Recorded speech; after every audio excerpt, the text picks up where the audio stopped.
नमस्कार कोकणकर. कोकण युवा सेवा संस्थेच्या या यूट्यूब चॅनलमध्ये आपलं स्वागत आहे. नमस्कार. मी आज सर्वप्रथम माझी ओळख करतो. माझं नाव अभि कोटकर आणि मी आलो आहे माझ्या गावी म्हणजे शिपोशीमध्ये. आणि शिपोशीमध्ये आल्याच्यानंतर इथे ॲक्च्युली बऱ्याच गोष्टी पुनर्जीवित झालेल्या आहेत, कारण मी बऱ्याच दिवसांनी गावी आलो आहे. आणि त्यामध्ये ॲक्च्युली रात्री कालचा सीन असा आहे की एक आमच्याकडे ना रात्रीचं पाखरू ओरडतं.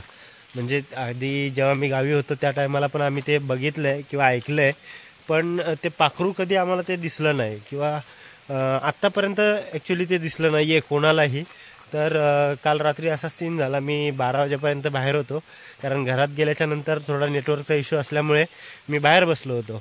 आणि तिथे गेल्यावरती बाहेर झोपाळ्यावरती मी बसलो होतो.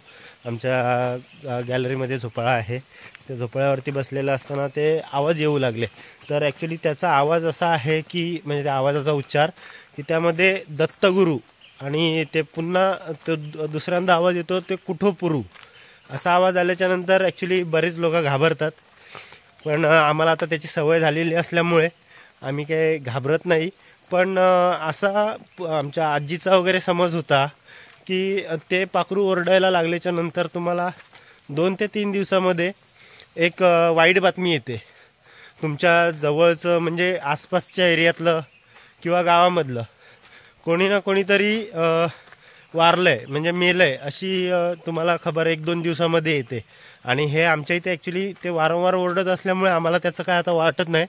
पण बऱ्याच ठिकाणी या गोष्टी खऱ्याही झालेल्या आहेत आणि आमच्या इथे सुद्धा आम्ही या गोष्टी अनुभवलेल्या आहेत.